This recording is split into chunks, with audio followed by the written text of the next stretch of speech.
Արև ձեզ Հայեր ջան, այսօր ես կպատմեմ հայոց թագավորությունը Քրիստոսից առաջ 331-ից 201 թվականներին, այսինքն Ալեքսանդր Մակեդոնացու արշավանքների ժամանակահատվածում։ Ալեքսանդր Մակեդոնացու արշավանքները եւ Հայաստանի անկախության վերականգնման մասին, այսինքն եւ նախորդ ասեմ, բաժանորդագրվեք իմ YouTube-յան ալիքին, թողեք մեկնաբանություններ, լայքեր եւ ավելի հետաքրքիր պատմություններ կիմանաք իմ ազգի հայերի մասին։ Ինչպես հիշատակվում է, Քրիստոսից առաջ 336 թվականին Աքեմենյան վերջին տիրակալ է դառնում Դարա 3-րդ Կոդոմանոսը, որը մինչև այդ եղել է Հայաստանի սատրապ։ Նույն թվականին Ֆիլիպ II-ի սպանությունից հետո Մակեդոնիայի գահ է բարձրանում նրա որդին 20-ամյա Ալեքսանդրը, որի դաստիարակությամբ էր զբաղվել նշանավոր փիլիսոփա Արիստոտելը։ Ալեքսանդրին վիճակված էր դառնալու համաշխարհային պատմության ամենանշանավոր առեղծվածային դեմքերից մեկը։ Ալեքսանդր Մեծ կամ Ալեքսանդր Մակեդոնացի Քրիստոսից առաջ 336-ից 323 թվականների գահակալման ժամանակահատվածում։ Քրիստոսից առաջ 334 թվականին Ալեքսանդրը զորքերը անցնում է Հելլեսպոնտ և Գրանիկոս գետի ափին պարտության մատնում Պարսից փոքրաքանակ սատրապների միացյալ ուժերին։ Այս պարտությունը անակնկալ է բերում Դարա 3-ին, որը բազմահազարանոց զորքով ընդառաջ է գնում Ալեքսանդրին։ Քրիստոսից առաջ 333 թվականի գարնանը Կիլիկիայի Իսոս դաշտում տեղի ունենում մեծ ճակատամարտ։ Պարսից զորքը ծանր պարտություն է կրում, Դարեհը փախուստի է դիմում, գերի է ընկնում նրա մայրը, կինը, երկու դուստրերը ու մանկահասակ որդին։ Անտիկ պատմություններից հայտնի է, որ հայերն Աքեմենյան զորքի կազմում մասնակցել էին Մակեդոնացու դեմ մղված երկու Իսոսի և Գավգամելիայի ճակատամարտերում։ Պատմահար Մովսես Խորենացին տեղեկացնում է, որ Ալեքսանդր Մակեդոնացուն մարտնչել և զոհվել է Վահայ Հայկազունին։ Գավգամելիայի ճակատամարտում հայկական զորքերի ղեկավարել է Օրընտոս Երվանդ III և Միթրաուստեսը։ Մնում է եզրակացնել, որ Վահե Հայկազունին Իսոսի ճակատամարտում մասնակցած 47 հազարանոց հայկական բանակն է առաջնորդել և զոհվել այդ մարտում։ Իսոսի հաղթանակից հետո Ալեքսանդրը շարունակում է արշավանքը դեպի Եգիպտոս, որը նվաճում է առանց լուրջ դիմադրության։ Հակառակորդների միջև վճռական ճակատամարտը տեղի է ունենում 331 թվականի հոկտեմբերի 1-ին Գավգամելիայի մոտ։ Ինչպես Իսոսում, այնպես էլ Գավգամելիայի ճակատամարտում ևս հայերը Աքեմենյան բանակի աջ թևի գլխավոր ուժն էին առաջնորդում։ Դարեհը կրկին փախուստի է դիմում։ Մակեդոնացին սկսում է հետապնդել Դարեհին, սակայն չի հասնում Աքեմենյան բանակի աջ թևի հերոսական գործունեության շնորհիվ։ Բանակի այդ թիվը վճռորոշ ուժը հայոց զորքն էր։ Տեղեկանալով Դարեհի փախուստի մասին, հայոց զորքը արագ երթով նահանջում է, դուրս է գալիս ճակատամարտից և վերադառնում Հայաստան։ Հերոսաբար մարտնչած և արժանապատվորեն հայրենիք վերադարձած հայկական զորքը Գավգամելիայի ճակատամարտից հետո Քրիստոսից առաջ 331 թվականին վերականգնում է Հայաստանի անկախությունը՝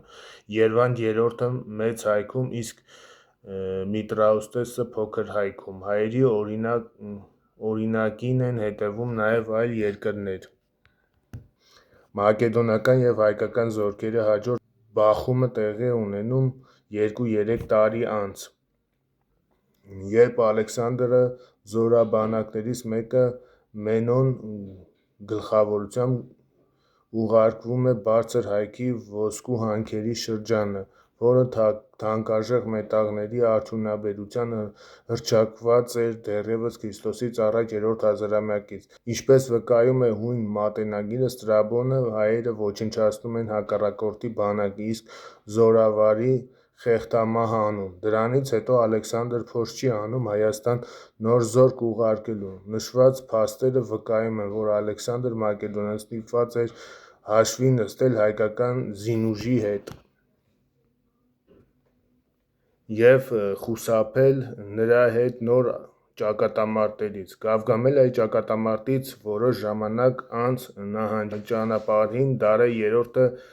սպանվում է իր մերձավորների կողմից։ Աքեմենյան տերության անկումն է ապրում, իսկ Մակեդոնիան շարունակում է արշավանքը դեպի Միջին Ասիա և Հնդկաստան, ստեղծելով աննախադեպ, հսկայածավալ և աշխարհակալ նոր մայրաքաղաք և հռչակում Բաբելոնը։ Ալեքսանդրը մահանում է Քրիստոսից առաջ 323 թվականին 33 տարեկան հասակում։ Նրա արշավանքներով Առաջավոր Ասիայում սկզբնավորվում է հելլենիզմը, հունական դարաշրջանը։ Հայաստանում այդ դարաշրջանն է մտնում լիակատար անկախությամբ։ Ալեքսանդրի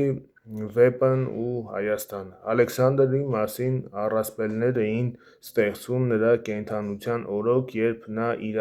իրականացնում էր մարդկության պատմության մեջ աննախադեպ արշավանքներ, իսկ Քրիստոսից առաջ 240 թվականին նրա մահվանից հետո ընդամենը 83 տարի անց հունարենով գրի է առնվում Ալեքսանդրի վեպը։ Վեպի համաձայն Ալեքսանդրը ձգտում էր հասնել անմահության, որի համար բռնում է ճանապարհ դեպի Հայոց աշխարհ, որտեղ ակունքն է Եփրատի ու Տիգրիսի։ Իսկ վեպի սիրիական տարբերակում Ալեքսանդրը ճանապարհին հիշվում է Մասիս լեռնաշղթան։ Այդ նույն ճանապարհն էր անցել Հին Արևելքի ամենանշանավոր հերոս Գիլգամեշը, ապրել Քրիստոսից առաջ 27-րդ դարում, որը ևս ձգտում էր անմահության և առասպելների ու էպոսների հերոս էր։ Փաստորեն, Հին Արևելքում և հելլենիստական վիպական ավանդություններում դեպի Արատաճանապարհը փոխարինվում է դեպի Հայաստան երկրի ճանապարհ Մաշրու կամ Մասու լեռները։ Մասիս լեռնաշղթայով երկու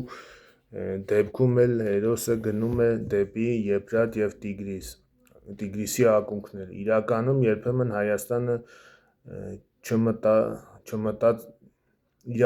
երբևէ Հայաստան չմտած Ալեքսանդր Մակեդոնացին վիպական ավանդության մեջ բռնում է Հայոց աշխարհի ճանապարհ, քանի որ Հին Արևելքի հոգևոր ընկալումներով մեր երկրի հետ էին կապված դրախտային և անմահությանը վերաբերող պատկերացումները։ Հատկանշական է, որ հայկական ավանդություններում և հեքիաթներում նույնպես պահպանվել է Ալեքսանդր Մակեդոնացու Հայաստան գալու և անմահական ջրի ձեռք բերելու սյուժեները։ Հայկական թագավորությունները և Սելևկյան պետությունը։ Հայաստանն աննվաճ է մնում նաև Մակեդոնացու մահվանից հետո, երբ նրան զորավարների միջև սկսվում են գահակալական պատերազմներ, որոնք ավարտվում են Քրիստոսից առաջ 301 թվականին մակեդոնական աշխարհակալության վերջնական մասնատումով։ Այն բաժանվում է մի քանի մասերի, որոնցից ամենախոշորը Հայաստանին սահմանակցող Սելևկյան տերությունն էր։ Մեզ է հասել չափազանց ուշագրավ մի հաղորդում Դիոդորիոս Սելևկյացու պատմական գրադարանը երկում, որի համաձայն մակեդոնացիների կողմից կահնկեց արված Կապադոկիայի արքա Արիարթեսը պարտվելով ճակատամարտում ընկավ, որից հետո թե Կապադոկիան և թե նրան սահմանակից երկրները ընկան մակեդոնացիների տիրապետության տակ, իսկ Արիստոթեսը նախորդ որդին հաստատվելով այդ ժամանակ ստեղծված դրությունից քչերի հետ ապաստանում է Հայաստանում։ Ոչ շատ ժամանակ անց Արիստոտեսը հայերի թագավոր Ардոնեսից զորք ստանալով սպանեց մակեդոնացիների զորավար Ամիոնեսոսին։ Մակեդոնացիները անհապաղ դուրս վտարեցին երկրից և վերանվաճեցին իր հայրերի իշխանությունը։ Դա տեղի է ունեցել Քրիստոսից առաջ 320 և 301-300 թվականներին։ Փաստն ինքնին շատ խոսում է և վկայում է, որ նորանկախ Հայաստանը արդեն վճռորոշ ուժ էր տարածաշրջանում։ Քրիստոսից առաջ 3-րդ դարում Հայաստանին տիրանալու Սելևկյանների բազմաթիվ փորձը ապարդյուն է անցնում, քանի որ մեծ և փոքր հայքերը գործում էին միասնաբար։ Փոքր հայքի տարածքում հայտնաբերվեց Քրիստոսից առաջ 3-րդ դարում թվագրված երկլեզու հունարեն և արամերեն մի արձանագրություն, որ վկայում է փոքր հայքի իշխել է Արիակեսը, որին Գավգամելիայի ճակատամարտում ղեկավարում էր հայերի կողքին մարտնչող կապադովկիացիների զորքը, ապա իշխել է նրա որդի Օրոմանը կամ Արամանյակը։ Նրան հաջորդել է որդին, որը կրել է իր պապի անունը՝ Արիակես։ Ավագ Արիակեսը հավանաբար փոքր հայքում իշխել է Միթրաուստեսից հետո։ Քրիստոսից առաջ մոտ 260-240 թվականներին իշխած հայոց արքա Սամոս (Շամ) Երվանդականը կառուցում է կոմագենների կենտրոն Սամոսատը (Շամշատը) քաղաքը և հատում է դրամներ, որոնք մեզ հասած առաջին հայկական արքայական դրամներն են։ Մինչ այդ դրամներ հատել են Երվանդ II-ը և Տիրիբազը, որոնք Աքեմենյան շրջանի հայ սատրապներն էին։ Քրիստոսից առաջ 240 թվականներին Շամին հաջորդում է նրա որդի Արշամը (Արսամես), որը կառուցում է Արշամաշատ քաղաքը Ծոպկում և Արսամեա անունով երկու քաղաք Կոմագենում։ Արշամի մասին տեղեկանում ենք. նա այնքան հզոր էր, որ կարողացել էր ապաստան տալ Սելևկյան տիրակալի դեմ ապստամբած նրա եղբորը։ Քրիստոսից առաջ 2-րդ դարի վերջին Հայաստանը թուլացել էր։ Դա նպաստավոր պայմաններ է ստեղծում Սելևկյանների վաղեմի ծրագրի իրագործման համար, ինչին նպաստում է հայերի ներքին երկպառակտությունը։ Սելևկյան արքա Անտիոքոս III-ի զորքերը հայ ազգի զորավարներ Արտաշեսի և Զարեհի գլխավորությամբ Քրիստոսից առաջ 201 թվականին արշավում են Հայաստան։ Երվանդ IV վերջինը Քրիստոսից առաջ մոտ 220-201 թվականներին զոհվում է մայրաքաղաք Երվանդաշատի պաշտպանության ժամանակ։ Այնուհետև գրավում է մեծ հայքի հոգևոր կենտրոն Բագարանը, որտեղ սպանվում է Երվաս քրմապետը, Երվանդ արքայի եղբայրը։ Դրանով Քրիստոսից առաջ 201 թվականին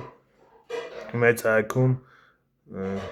վերջ է դրվում հայկազնուների երվանդական ճյուղի իշխանությունը։ Արտաշես մեծը հայքի հիմնական մասում, իսկ Զարեհը Ծոպկում նշանակվում են սելևկյան կառավարիչներ (ստրատեգոսներ)։ Այդ վիճակը շարունակվում է մինչև Քրիստոսից առաջ 190 թվականները, երբ վճռական ճակատամարտը Սելևկյանների և Հռոմի միջև Փոքր Ասիայի Կեսիա քաղաքի մոտ ավարտվում է Անտիոքոս III-ի ծանր պարտությամբ։ Օգտվելով ստեղծված իրադրությունից հայերը վերականգնում են իրենց անկախությունը։